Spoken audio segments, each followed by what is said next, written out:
Buenas tardes, buenos días, buenas noches. Bueno, aquí estamos, vamos a dar esta clase de cómo es el contenido que viene ahora, que es la aplicación de las distribuciones probabilísticas. Ya conocimos las distribuciones de variable discreta, en este caso la binomial, las distribuciones de variable continua, que fue la normal, y ahora vamos a ver cómo las vamos a aplicar. Lo primero que tenemos que tomar en cuenta es que lo que vimos hasta ahora es un caso ideal. Es decir, conocemos los parámetros de la población, conocemos la población en su totalidad y queremos obtener la totalidad o la probabilidad de que un individuo o una muestra cumpla con unas condiciones específicas, con una condición dada.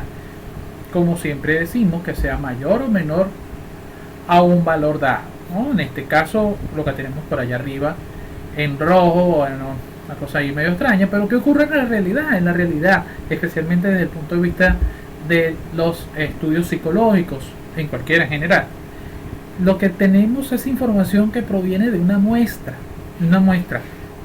que seleccionamos, que hicimos un muestreo, tomamos unos criterios de selección y la idea es que con esa muestra estimemos el comportamiento de la población.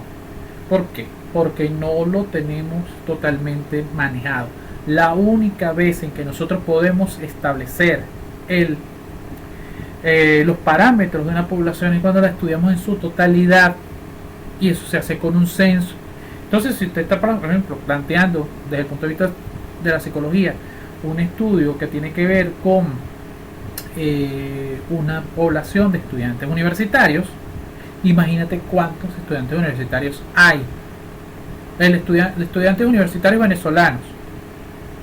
Por eso es que ustedes ven cuando consultan los trabajos de investigación, incluso lo que yo a veces tomo como ejemplo para nuestras clases, que es una muestra de estudiantes de la Universidad Arturo Michelena.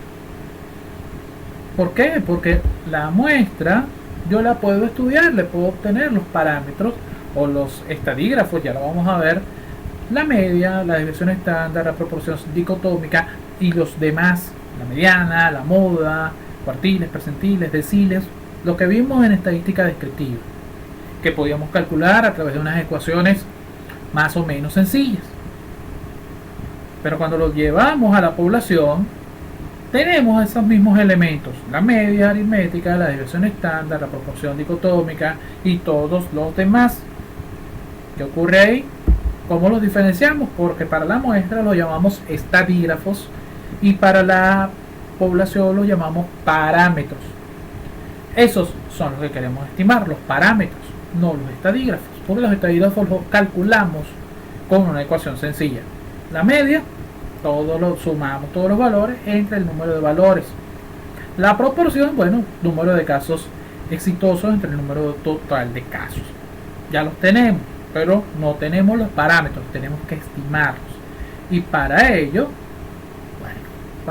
lo primero que hacemos es, o la principal aplicación de las distribuciones de probabilidad, entonces es la estimación de los parámetros poblacionales. Eso es lo que queremos hacer, estimar el comportamiento de la población a partir de la muestra. Si nosotros tomamos la ecuación de estandarización, la de z, la de la variable normal estándar, y la despejamos, pero ¿qué vamos a despejar de ahí? Vamos a despejar mu, esa letra griega que parece una m, y por ahí viene la m de mu. Vamos a ver qué tenemos. Entonces vamos a despejar mu de la ecuación de estandarización. Tendremos esta expresión que tenemos allá arriba, ¿ok? Mu igual a x menos z sigma. Así se lee. Pero ¿qué representa cada elemento en esta ecuación? Vamos a verlo. Vamos a irlo viendo poco a poco para que entendamos la idea de para qué me sirve esta ecuación. Ojo, esta ecuación es con la viene de la distribución normal, entonces tiene ciertas condiciones que después vamos a ver. ¿Ok? Lo primero, mu. Mu es el parámetro poblacional que se pretende estimar, sea la media, sea la desviación estándar, sea la proporción dicotómica, o sea cualquier otro. Nosotros nos vamos a entretener, por decirlo de esa manera, con esos tres que son los principales: media, desviación estándar y proporción dicotómica. ¿Ok? Tenemos definido mu. X es el estadígrafo muestral, el conocido, el cual se asume que proviene de una muestra que se comporta normalmente.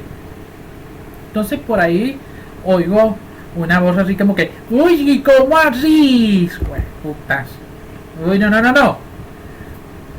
Se dice que se comporta normalmente por dos criterios. El primero es que proviene de una población normal, es decir, la variable se distribuye normalmente con una media y una desviación estándar, que asumimos nosotros que se comporta de esa forma. ¿Ok? O que de alguna manera ya tenemos una información que nos lleva a pensar eso.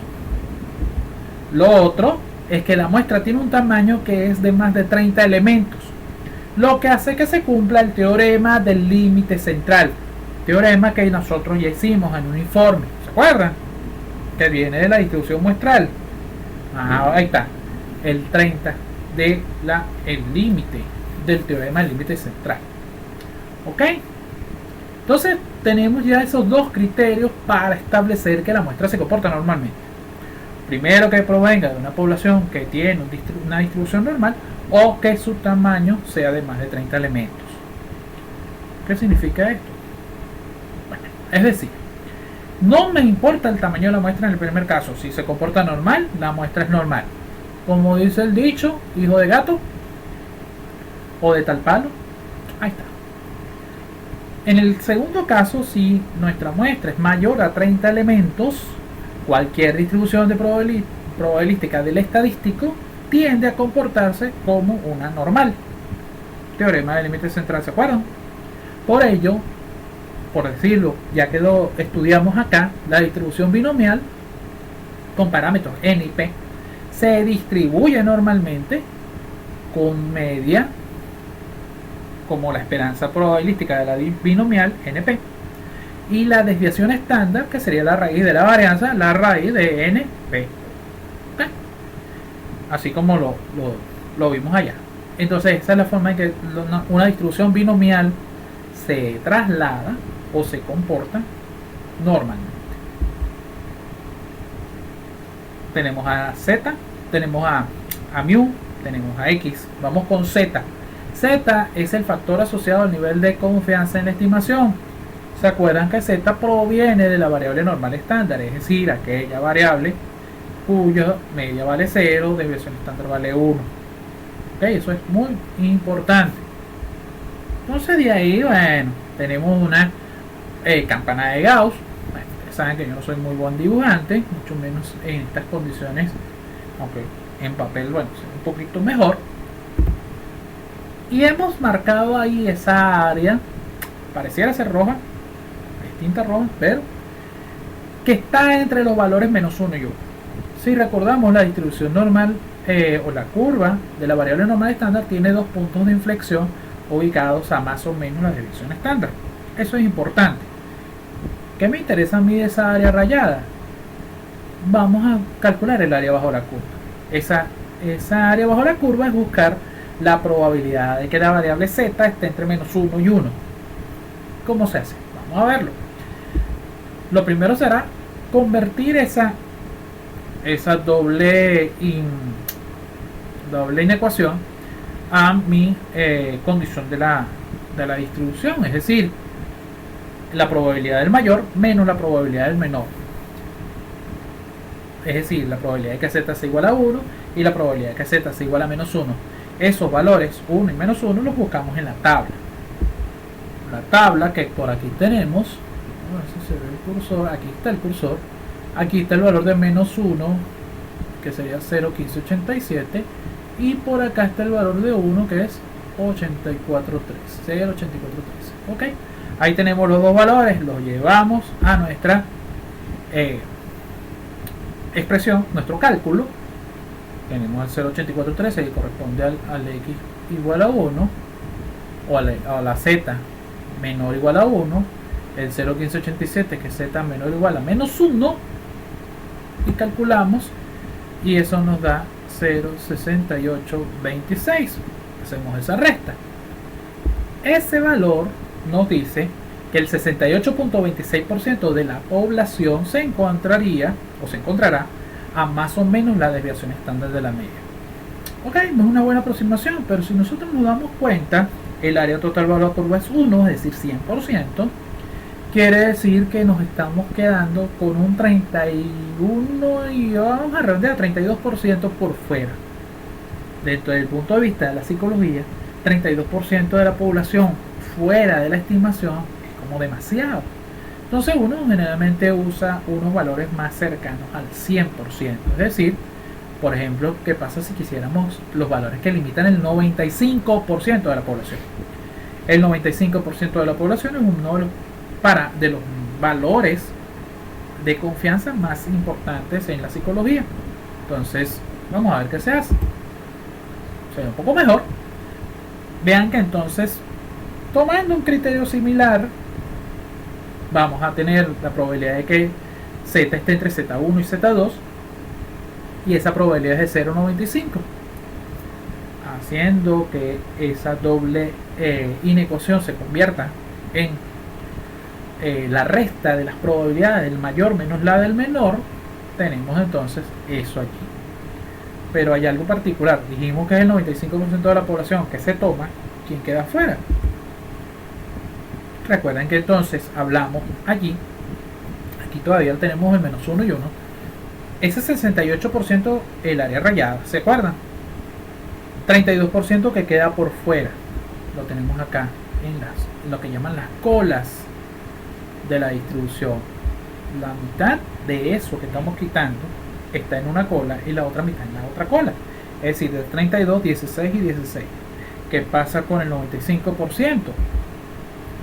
Se descarta el 5% y ese 5% llevado a decimal, que sería 0,05, lo dividimos entre 2.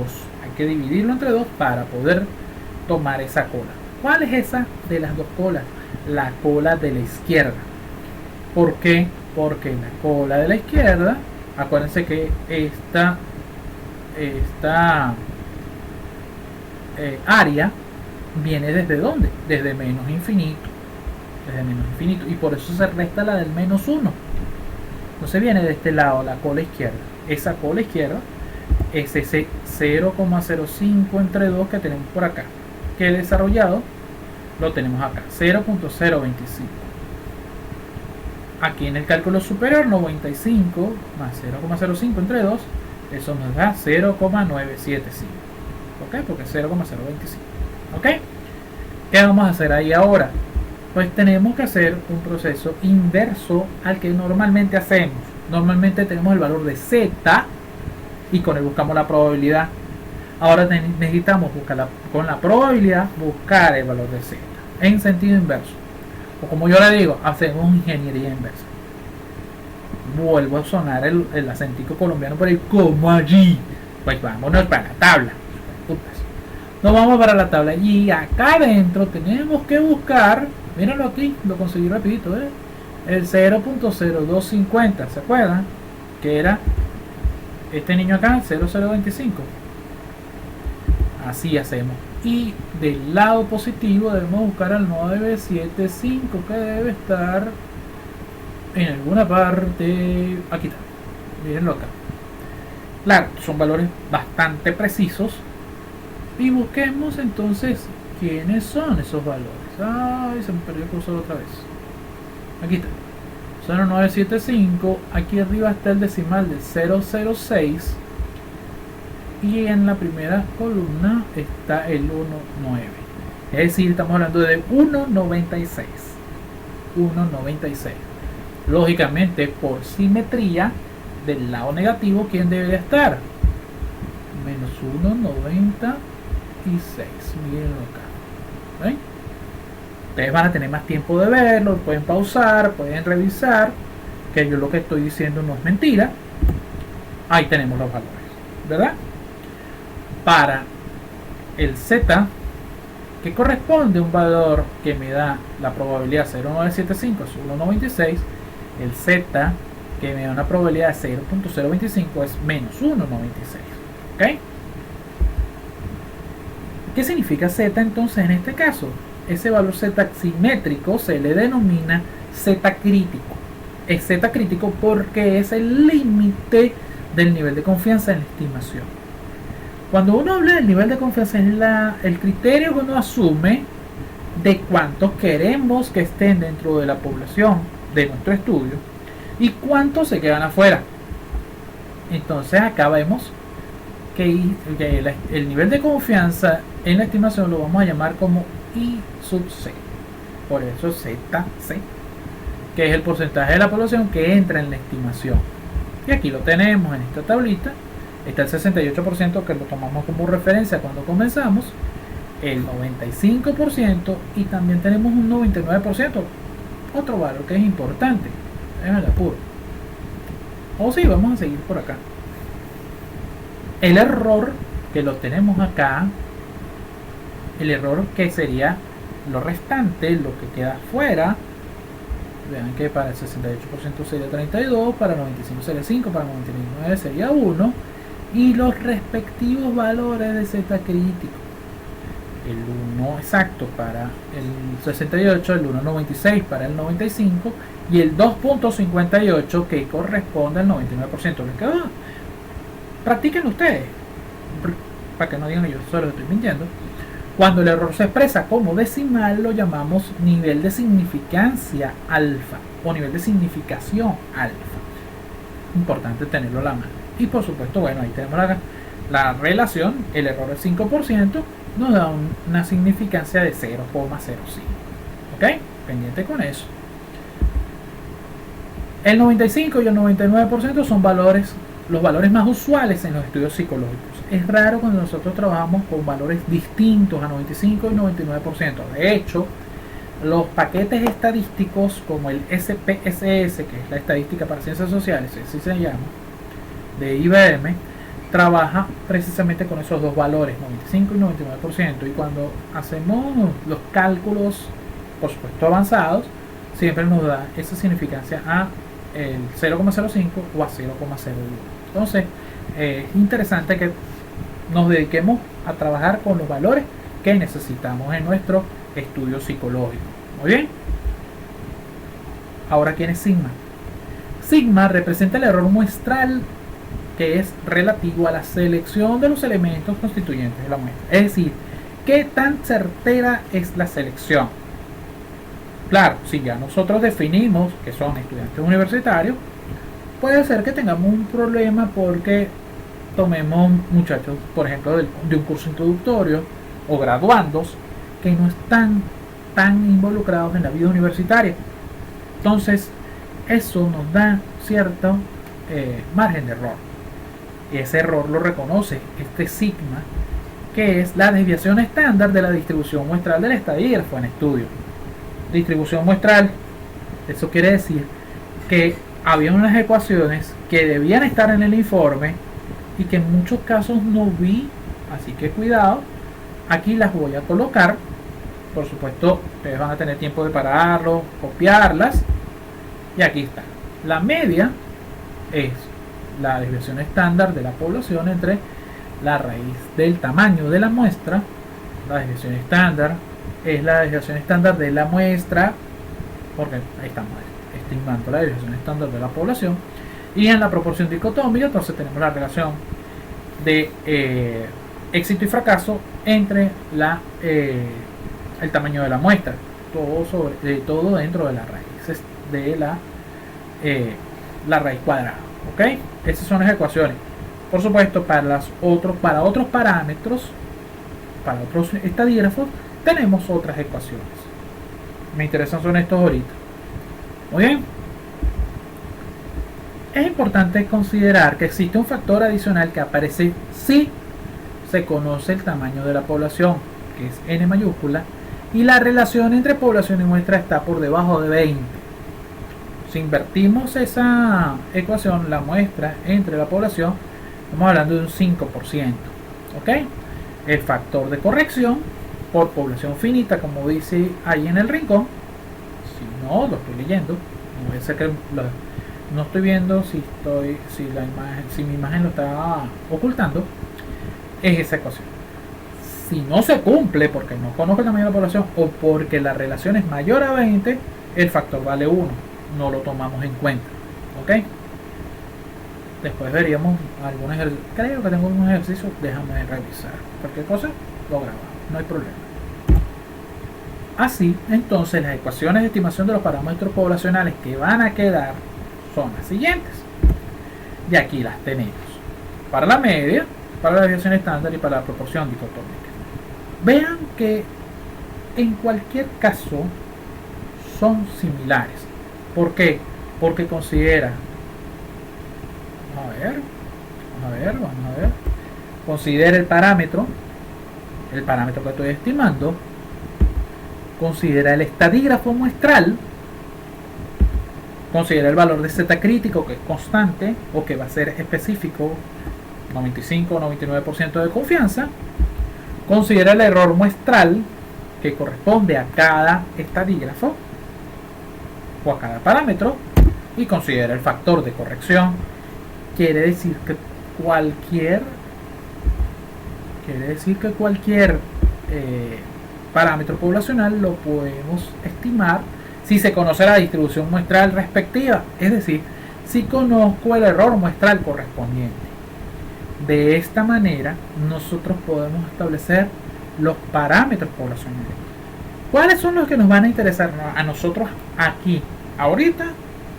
Media, desviación estándar y proporción dicotómica. Más que todo la media y la proporción dicotómica. La desviación estándar tiene su particularidad, la podemos estimar o no, podemos hacer ejercicio de él, pero cuando vamos al estudio psicológico formal que me interesa, nosotros nos interesa más es la media aritmética de la tolerancia a la frustración o de la ansiedad o de la intención migratoria. No me interesa tanto la desviación estándar de la población, aunque me sirve para calcular. Entonces, con esta teoría ya tenemos entonces los parámetros o las ecuaciones de estimación de los parámetros de la población, y vamos entonces a poder trabajar nuestros ejercicios. ¿Ok?